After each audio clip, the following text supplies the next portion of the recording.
ဒီဇလန်လေးက Fairyland လို့ခေါ်တဲ့မော်ဆန်တဲ့နေရာလေးမှာစတင်ခဲ့တာပါအဲ့ဒီမှာရှိတဲ့ Fairy လေးတွေအားလုံးဟာသူတို့ရဲ့အရေးကြီးတဲ့အလုပ်ကိုစီနဲ့အလုပ်ရှုပ်နေကြတာပေါ့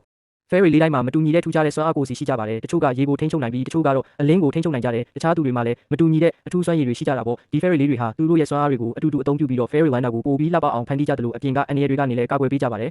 ်အဲ့ဒီထဲမှာမှကျွန်တော်တို့က Zerna လို့ခေါ်တဲ့ Fairy မလေးတစ်ယောက်နဲ့စတင်မိတ်ဆက်ပေးခြင်းပါတယ်တခြားသူတွေနဲ့မတူတာက Zerna မှာတော့တောက်ပတဲ့ဒါမှမဟုတ်ထူးခြားတဲ့စွမ်းအားမျိုးမရှိပါဘူးသူမကတော့ Fairy Dust တွေကိုထိန်းသိမ်းရတဲ့ Fairy မလေးတစ်ယောက်ပါတိကျတဲ့အတိုင်း Fairy Dust ဆိုတာ Fairyland တစ်ခုလုံးကိုတောက်ပပြီးအသက်ဝင်နေစေတဲ့မော်ဆန်တဲ့အရာတစ်ခုဖြစ်ပါတယ်ဒါအပြင် Fairy လေးတွေပြန်တန်းနိုင်တာဟာလည်းဒီအမုံလေးတွေကြောင့်ပဲဖြစ်ပါတယ်ဒီအမုံလေးတွေဒါမရှိရင် Fairyland ဆိုတာလည်းရှိလာမှာမဟုတ်ပါဘူး Zerna တစ်ယောက် Fairyland ထဲမှာလက်လျှောက်ရင်းလမ်းမှာတွေ့တဲ့တခြား Fairy လေးတွေကိုနှုတ်ဆက်နေတော့မှပဲ Fairy Dust အလုပ်ယုံကခေါင်းလောင်းတန်ဟာရုတ်တရက်မြည်လာခဲ့ပါတယ်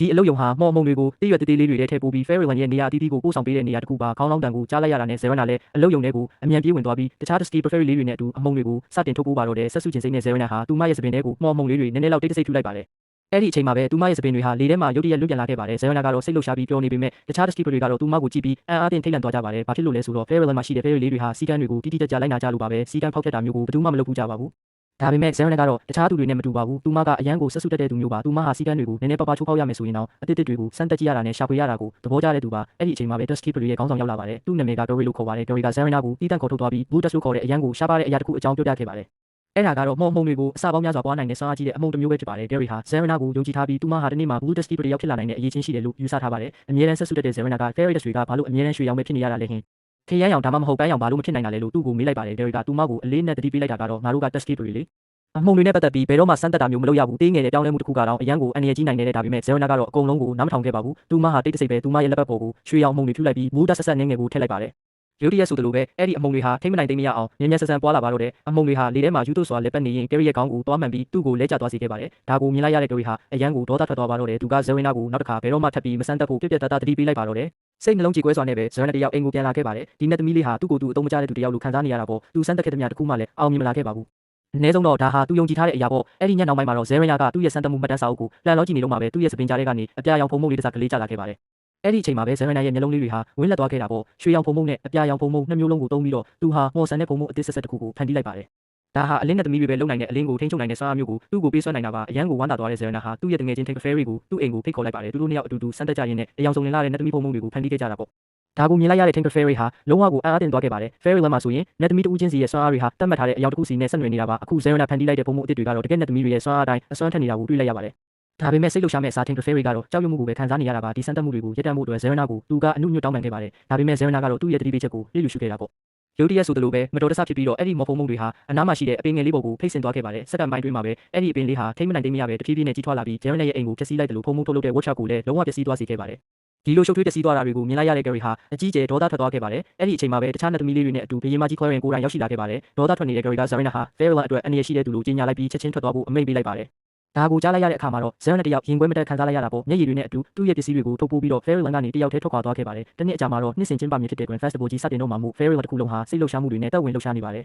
တယ်ဒီပွဲတော်ကြီးကိုကြည့်ရှုဖို့အတွက်စောင်းရတဲ့နတ်သမီးတွေတောင်ရောက်ရှိလာခဲ့ကြတာပါအားကစားကွင်းကြီးတစ်ခုလုံးမှာလည်းနတ်သမီးလေးတွေနဲ့ပြည့်နေနေတာပေါ့ Tinkerbell ကလည်းသူ့ရဲ့တငယ်ချင်းတွေနဲ့တူလူအုပ်ကြီးကိုကြည့်နေပါတယ်ဘာလို့လဲဆိုတော့ဒီနေ့မှာသူတို့လည်းစင်ပေါ်မှာဖျော်ဖြေဖို့အစီအစဉ်ရှိနေလို့ပါပဲဖျော်ဖြေပွဲစတင်ချိန်မှာတော့စောင်းရတဲ့နတ်သမီးလေးတွေကအရင်ဆုံးဖျော်ဖြေကြပြီးပတ်ဝန်းကျင်တစ်ခုလုံးကိုမော်တက်တွေပျော်ရွှင်မှုတွေနဲ့ပြည့်နေစေခဲ့ပါတယ်အနားမှာတော့သူ့တငယ်ချင်းဘာဘုံနဲ့အတူပွဲကြည့်ဖို့ရောက်နေတဲ့ Black လို့ခေါ်တဲ့စောင်းရတဲ့နတ်သမီးလေးကိုတွေ့ရမှာပါဒါပေမဲ့ဖျော်ဖြေပွဲစာနဲ့ Blank ဟာတန့်စင်ခန်းသွားဖို့ထွက်သွားခဲ့ပါတယ်အားလုံးကပွဲတော်ကိုပျော်ပျော်ရွှင်ရွှင်ဆင်နွှဲနေကြတော့မှပဲရုတ်တရက် Zerna ပေါ်လာခဲ့ပါတယ်သူ့ရဲ့မော်ဆွမ်းအားကိုသုံးပြီးစင်မြင့်ပတ်ပတ်လည်မှာပန်းရောင်ပန်းပွင့်ကြီးတွေကိုပွင့်လာအောင်လုပ်လိုက်တာပေ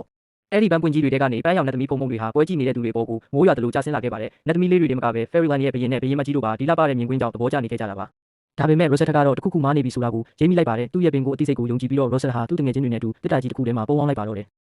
ခဏကြာမှာပဲပန်းရောင်မုံမုံတွေကစပြီးအာနိတင်ပြလာပါတယ်နတ်သမီးလေးတွေအားလုံးဟာတယောက်ပြီးတယောက်မော်ဆန်တဲ့အိမ်မောကြခြင်းတွေကိုနှိမ့်ဝင်သွားကြပါတော့တယ်ဒီအခွင့်အရေးကိုအမိရဆုပ်ကင်ပြီး Zerna ဟာမော်မုံထုတ်လုပ်တဲ့အလုပ်ရုံတွေကိုခိုးဝင်သွားပြီးအပြာရောင်မုံမုံတွေကိုခိုးယူပြီးထွက်ပြေးသွားခဲ့ပါတယ်ဝန်တယောက်အိမ်သားကနေပြန်လာတဲ့အခါအားလုံးအိပ်ပျော်နေတာကိုမြင်လိုက်ရလို့တော်တော်လေးအံ့အားသင့်သွားရပါတယ်အဲ့ဒီအချိန်မှာပဲတက်တာကြီးထဲမှာပိတ်မိနေတုန်းဖြစ်တဲ့ Tinkerbell နဲ့သူမရဲ့တငယ်ချင်းတွေအကူအညီတောင်းပြီးအော်ဟစ်နေတန်ကိုသူကြားလိုက်ရပါတယ်ဘဝငါကသူတို့ကိုအမြန်ဆုံးလွတ်ပေးလိုက်ပါတယ်ကွင်းပြင်တစ်ခုလုံးကနတ်သမီးလေးတွေတတိမိနေတာကိုမြင်လိုက်ရတော့မှ Zerna ဟာအပြာရောင်မုံမုံတွေကိုခိုးယူဖို့အတွက်ပဲဒီကိုလာခဲ့တာဆိုတဲ့အမှန်တရားကိုသူတို့သိလိုက်ရပါတော့တယ်သူတို့မုံမုံအလုပ်ရုံစီကိုအပြေးလွှတ်သွားခဲ့ကြပေမဲ့ Zerna ကတော့အဲ့ဒီမှာမရှိတော့ပါဘူးဒါကိုမြင်လိုက်ရတဲ့ Rose တယောက်အရန်ကိုစိုးရိမ်တုန်လှုပ်သွားပါတယ်အပြာရောင်မုံမုံမရှိရင်ရွှေရောင်မုံမုံတွေကိုမဖန်တီးနိုင်တယ်လို့ရွှေရောင်မုံမုံမရှိရင်လည်းဘယ်နဲ့သမီးမှပြန်တန်းနိုင်မှာမဟုတ်လို့ပါပဲ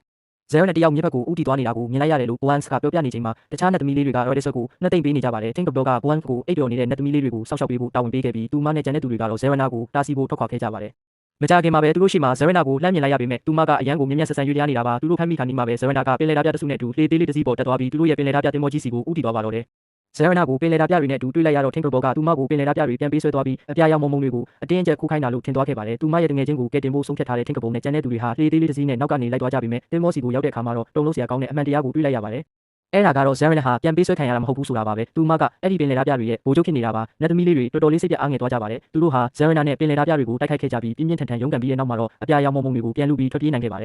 ်ဒါပေမဲ့သူတို့လွတ်အောင်မပြေးနိုင်ခင်မှာပဲဇရနာကသူတို့ရှိမှရုတ်တရက်ပေါ်လာပြီးအပြာရောင်မုံမုံတွေကိုပြန်ပေးဖို့တောင်းဆိုပါတော့တယ် Tinkerbell ကညှဉ်းဆန်လိုက်တဲ့အခါဇရနာကအစွမ်းထက်တဲ့မုံမုံတိုက်ပွဲတစ်ခုကိုထုတ်လွှတ်လိုက်ပါတယ်နတ်သမီးလေးတွေဟာလေထဲကနေအရှိန်ပြင်းပြင်းနဲ့လွင့်စင်သွားပြီးဘာမှမတတ်နိုင်ပဲအောက်ကိုပြုတ်ကျသွားကြပါတယ်ဇရနာကအပြာရောင်မုံမုံတွေကိုပြန်ယူပြီးနောက်တစ်ကြိမ်ထပ်မံပြောက်ကွယ်သွားခဲ့ပါတယ်နောက်ထပ်အခန်းမှာတော့ဇရနာရဲ့မုံမုံတိုက်ခိုက်မှုကြောင့်နတ်သမီးလေးတွေအားလုံးရဲ့ဆွမ်းအားတွေအချင်းချင်းပြောင်းပြန်ဖြစ်သွားတာကိုတွေ့လိုက်ရပါတယ်နတ်သမီးတယောက်ချင်းစီမှာတခြားသူရဲ့ဆွမ်းအားတွေရောက်သွားခဲ့ပြီးအဲ့ဒီအကျိုးဆက်ကြောင့်ပဲရှုပ်ထွေးမှုတွေဖြစ်ပေါ်လာပါတော့တယ်သူတို့တွေကဘသူမှကိုယ့်ရဲ့ဆွမ်းအားအသစ်တွေကိုတေချာမထိန်ချုပ်နိုင်ကြသလိုအချိန်တိုင်းကလည်းပိုပြီးအန္တရာယ်များလာပါတယ် Tinkerbell ဟာရုတ်တရက်ဆိုသလိုရေကိုထိန်ချုပ်နိုင်တဲ့ဆွမ်းအားကိုရရှိသွားပါတယ်သူမဟာကြီးမားတဲ့ရေတခွန်ကြီးတစ်ခုကိုမကြလာအောင်အသေးအတန်ထိန်ထားဖို့ကြိုးစားနေပြီးတခြားသူတွေကိုလည်းလွတ်အောင်ပြေးဖို့အော်ပြောနေပါတယ်ဒါပေမဲ့ Silvermist ကရေတခွန်ထဲကနေပြန်ထွက်လာတဲ့အချိန်မှာပဲ Tinkerbell တယောက်ဆွမ်းအားကိုမထိန်နိုင်တော့ပါဘူးရေတွေကဝုန်းကနေပြိုကျလာပြီး Tinkerbell နဲ့ကျန်တဲ့နတ်သမီးလေးတွေအားလုံးရေထဲကိုမျောပါသွားကြပါတော့တယ်အဲ့ဒီလိုနဲ့သမုတ်တရားကန်ဆက်တီအောက်ကိုဆင်းလာတဲ့အခါ Rosetta ဟာတဲပေါ်မှာလက်ကန်တစ်ခုကိုထူးဆန်းတာကိုတတိထားမိသွားတဲ့ခင်ဗျာစက္ကန့်ပိုင်းတွင်းမှာပဲအဲ့ဒီကန်လုံးပောက်ကွဲသွားပြီးကလေးလေးတစ်ကောင်ထွက်လာပါတယ်သူမြင်လိုက်ရတဲ့ပထမဆုံးအရာက Rosetta ဖြစ်တဲ့အတွက်ကြောင့်အဲ့ဒီကလေးလေးက Rosetta ကိုသူ့ရဲ့မိခင်လို့ချက်ချင်းယုံကြည်သွားတာပေါ့တစ်ချိန်တည်းမှာပဲ Silvermist ကသူ့ရဲ့အလွန်လင်းမြန်တဲ့ပြန်တန်းနိုင်စွမ်းကိုအသုံးပြုပြီးကောင်းကင်ဘုံကိုမြင့်မြင့်တက်သွားပါတယ်အပေါ်ကနေလှမ်းကြည့်လိုက်တဲ့အခါသူ့ရဲ့အနီးနားမှာရှိတဲ့ပင်လယ်ဓာပြတင်မောကိုသူတွေ့လိုက်ရပါတယ်ပိုးကောင်လေးတွေအားလုံးရေဆိုနေကြလို့ Silvermist တယောက်တည်းပဲပြန်နိုင်တဲ့အတွက်ကြောင့်သူကကြံတဲ့သူတွေကိုပျက်စီးနေတဲ့လက်ကန်ထဲထည့်လိုက်ပြီးတင်မောစီရောက်တဲ့အထိရေပေါ်မှာဆွဲခေါ်သွားခဲ့ရပါတယ်ကွယ်ရောက်တဲ့အခါမှာတော့ပင်လယ်ဓာပြတွေကဇရနာကိုသူတို့ရဲ့ခေါင်းဆောင်ဖြစ်သတ်မှတ်ပြီးပျော်ရွှင်စွာအော်ဟစ်နေတာကိုသူတို့တွေ့လိုက်ရပါတယ်ဇရနာဟာသူတို့ကိုမယုံနိုင်စရာတခုကတိပေးထားခဲ့ပါတယ်အဲ့ဒါကတော့သူတို့ရဲ့တင်မောဟာကောင်းကင်ထဲမှာပြန်တန်းနိုင်လိမ့်မယ်ဒါမှလည်းသူတို့ပင်လယ်ပြင်ကိုအုပ်စိုးနိုင်လိမ့်မယ်လို့ပေါ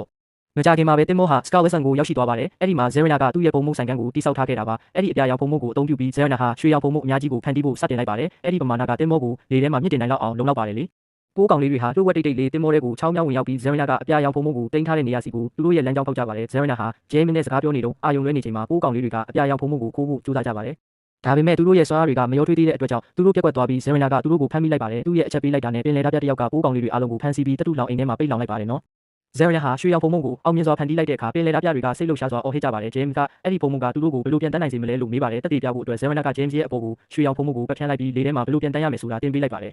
ဂျေးမ်ဟာအရန်ကိုဝမ်းသာသွားပါတယ်ဒါပေမဲ့အဲ့ဒီဖုံမုံကအလုပ်လုပ်တယ်ဆိုတာသူတေချာသွားတဲ့အချိန်မှာပဲသူကတစ္ဆာပေါက်လိုက်ပါတယ်ဂျေးမ်ကဇရနာကိုတစ်တာတစ်လုံးထဲမှာပိတ်လောင်လိုက်ပြီးအမှန်တရားကိုဖော်ထုတ်လိုက်ပါတယ်သူဟာအပြာရောင်ဖုံမုံနဲ့ရွှေရောင်ဖုံမုံတွေကိုခိုးယူဖို့အတွက်ပဲဇရနာကိုခေါင်းဆောင်လုပ်ခဲ့တာလို့ပြောပြတာပေါ့ဇရနာဟာဘာတွေမှသွားလဲဆိုတာနားမလည်နိုင်ပဲစိတ်ပြတ်သွားရပါတယ်နောက်တနေရာမှာတော့ Tinkerbell နဲ့ကျန်တဲ့သူတွေဟာလောင်အိမ်ထဲမှာပိတ်မိနေစေဖြစ်ပါတယ်သူတို့ကထွက်ပြေးဖို့ထက်ခါစူးစမ်းခဲ့ကြပေမဲ့ပင်လယ်ဓာပြတွေကအချိန်တိုင်းမှာသူတို့ကိုတားဆီးခဲ့ကြပါတယ်ရုတ်တရက်ကြီးမှာပဲ Rosetta ကကမ်းခြေမှာတွေ့ခဲ့ရတဲ့ကလေးလေးဟာတင်မောပေါ်ကိုရောက်ရှိလာပါတယ်အဲ့ဒီကလေးလေးကလောင်အိမ်ကိုရိုက်ခွဲလိုက်ပြီး Rosetta နဲ့ပိုးကောင်လေးတွေကိုလွတ်မြောက်စေခဲ့ပါတယ်ပင်လယ်ဓာပြတစ်ယောက်ကသူတို့ကိုတားဆီးဖို့ကြိုးစားတဲ့အခါကလေးလေးကသူ့ကိုတိုက်ခိုက်လိုက်ပါ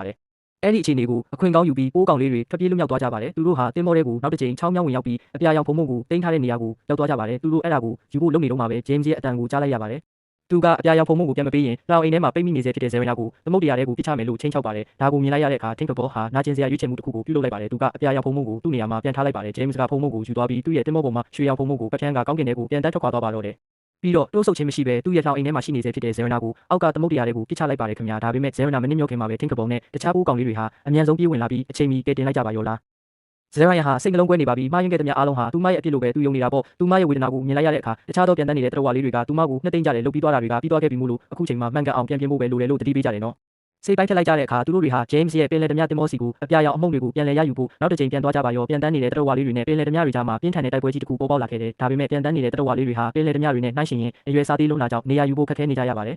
တယ်ဒါပေမဲ့သူတို့တွေဟာအတူတူတိုက်နေကြတာပေါ့ဇရနာဟာ James နဲ့တိုက်ရိုက်ရင်ဆိုင်ပြီးအပြာရောင်အမှုန့်ကိုသူ့စီကနေပြန်လူရက်ဖို့ကြိုးစားနေပါတယ်အလားတူပဲ Rosetta ကတော့မိချောင်းကိုစီးနှင်းပြီးတိုက်ပွဲတွေကိုဦးတီဝင်ရောက်ကပင်လယ်ဓမြတွေကိုရဲရဲဝံ့ဝံ့တိုက်ခိုက်နေပါတယ်အဖွဲ့တစ်ဖွဲ့အနေနဲ့လှုပ်ဆောင်ကြတဲ့အခါပြန်တန်းနေတဲ့တရဝါလေးတွေဟာတင်မောရဲ့အချိန်ကိုချနိုင်ဖို့အောင်မြင်သွားကြတယ်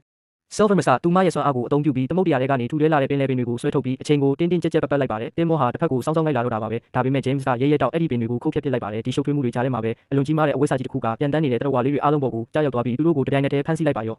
ာနေရာအားလုံးဆုံးရှုံးမှုနီးပါးဖြစ်နေတဲ့အချိန်မှာပဲဇရနာကတင်မောရဲ့အပေါက်ကိုဖွင့်လိုက်ပါတယ် James ဟာပင်လယ်ဓမြတွေနဲ့ရွှေရောင်အမှုန့်တွေနဲ့အတူအောက်ကသမုတ်တရားတွေကိုတဲကျသွားပါရောဇရနာဟာနောက်ဆုံးမှာအပြာရောင်အမှုန့်ကိုပြန်ရလိုက်ပြီးဒါပေမဲ့သူမနဲ့သူမရဲ့တငယ်ချင်းတွေကိုခေါ်ဆောင်ထွက်ပြေးနိုင်ဖို့မလိုသေးခင်မှာပဲ James ဟာပြန်ပေါ်လာခဲ့တယ်သူ့ကိုယ်သူဖုံးရထားတဲ့ရွှေရောင်အမှုန့်တွေကြောင့်ပြန်တန်းနိုင်စွမ်းရှိနေသေးတာပေါ့James ကဇရနာစီကနေအပြာရောင်အမှုန့်ကိုပြန်လူယူသွားပြန်တယ်လင်းမြန်စွာစဉ်းစားလိုက်တဲ့ဇရနာကကြန့်ရှိနေသေးတဲ့အပြာရောင်အမှုန့်အသေးလေးတစ်မှုတ်ကို James ဘော်ကိုပြစ်လိုက်ပါတယ်သူ့ကိုယ်ဘော်ကရွှေရောင်အမှုန့်တွေဟာထိမ့်မနိုင်သိမရပွားများလာပြီးသူ့ကိုအရက်လေးမျက်နှာကိုလွတ်လပ်စွာပြန်တန်းသွားစေပါရောဒီခိုက်တန့်ကိုအသုံးချပြီးဇရနာကသူမရဲ့တငယ်ချင်းတွေကိုလွှတ်ပေးလိုက်ပါတယ်